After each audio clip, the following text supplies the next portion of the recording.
What is going on, my Epictastic Nation? We are continuing the road to Superman 2025 with Justice League, the New Frontier. I'm excited to talk about this one. We have a little bit of a discussion we need to talk about in this one.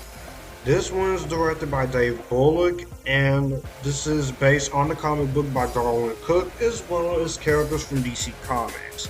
This stars David Boreanaz, Miguel Ferrer, Neil Patrick Harris, John Hurt, Lucy Lawless, Kira Sedgwick, Brooke Shields, and Jeremy Sisto. The premise of Justice League: The New Frontier is that we follow an evil entity, which is all powerful, at the end of the Korean War, threatening to destroy all mankind. With life itself hanging in the balance, a group of superheroes was Batman, Superman, Wonder Woman, and The Flash unite to save the world. I first was brought attention to this as a kid when they played this on Cartoon Network in 2008. I remember this being on Cartoon Network, and I remember liking it as a kid, but I never really paid much attention to it. As a kid, I just thought this was good enough. I thought this was an episode of the show, honestly, but no. And I watched it a couple years later, and I ended up really liking it more. But to prep for this review, because I did decide I wanted to review this as part of the animated Superman part things, whether for him or not, I decided to give it a rewatch, and here's what I can say. I do want to read the comic to see how the late Darwyn Cooke did it, but I will say for the second film of the DC Universe animated original movies, and as far as Justice League stuff goes, this is my favorite Justice League thing out of them all. Yes, even more so than the 2021 Snyder cuts or the crossovers we got from CW. This is the one I like to watch the most. It's not perfect though, but we'll get to that. The thing I really enjoyed the most about it here is that this is something that it's having to deal with a lot of characters in just under a little short runtime, which is one of the more biggest criticisms of this. But I think overall it's able to tackle so many characters like Superman and Batman and Kyle Ace Morgan, and also John Stewart, Martian Manhunter, Captain Cold. It's able to deal with so many different superheroes in one. It makes it successful. It does it in a way that it is very interesting, but also very fun to watch, and it's just a fun time watching this. You get to see all of your favorites. It's all my favorites. You got my boy Superman, you got Wonder Woman, my girl Wonder Woman. You also have Batman, The Flash. You also have Green Lantern, Ace Morgan, and Aquaman. A lot of the great characters here. Some characters here, they don't do a whole lot, like Supergirl. She kind of shows up as a cameo. But I actually do think, in terms of the way this movie is made, I do like it. It's a great origin story for the Justice League and most of its heroes. I like the animation, the style. I also like the themes of this. It's a very underappreciated thing here. And you can tell that there is a lot going on in this, man. And the fact that it's just a lot of fun moments here. There are some great standout moments.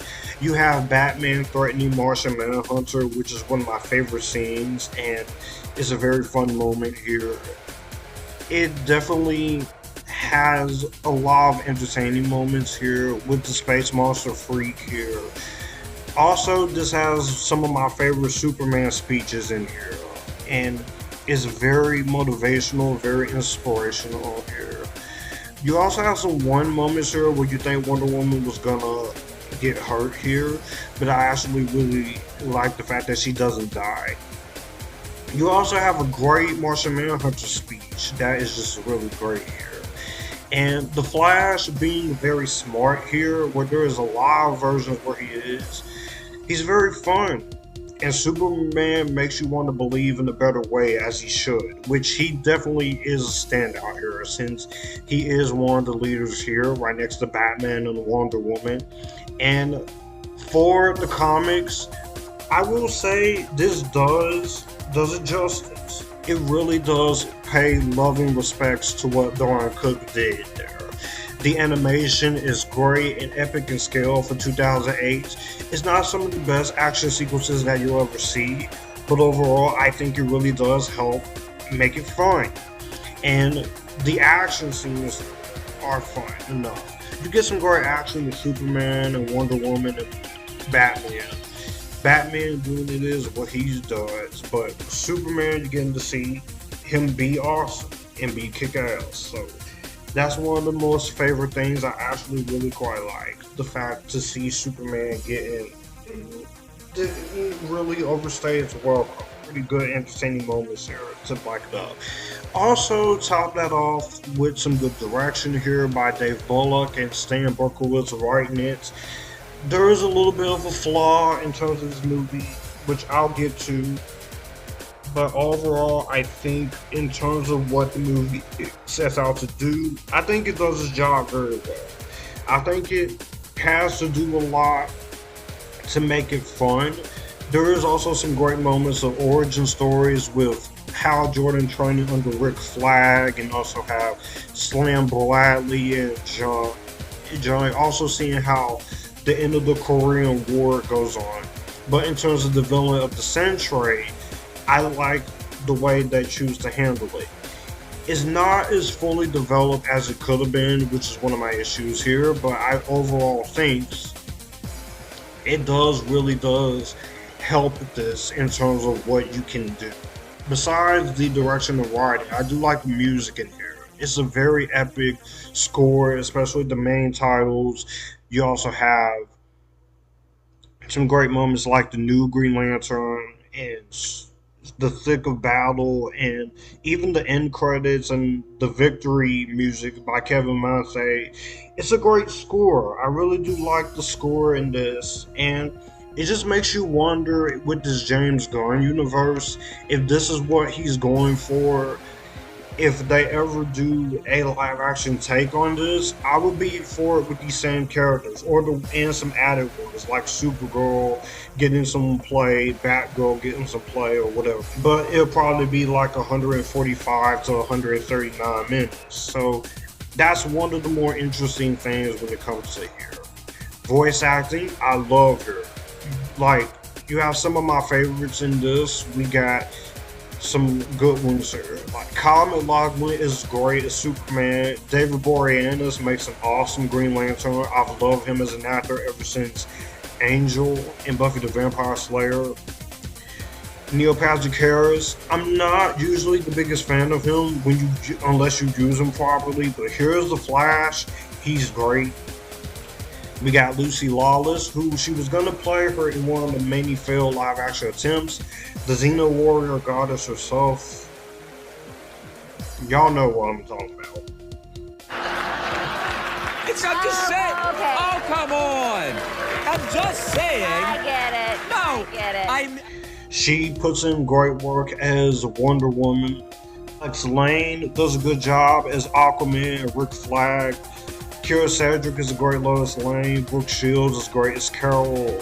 Keith David is always good. There's no exception here. With him as the Sentry.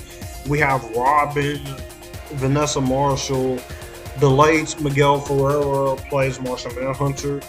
Jeremy Sisto, he's good here. It's just his Batman voice sounds a bit too weird for me. And I'm not sure if that's him or if that's the way it's being portrayed, but I think that also kind of falters with it just a little bit. Hello everyone, it is Joshua here. So as you are watching the video, this is kind of my reminder to tell you guys if you are the 80.4 to 90 or more, or the 5% returning members who are not subscribed to the channel, please be sure to subscribe to the channel because it does help this channel grow and it does help the algorithm as well.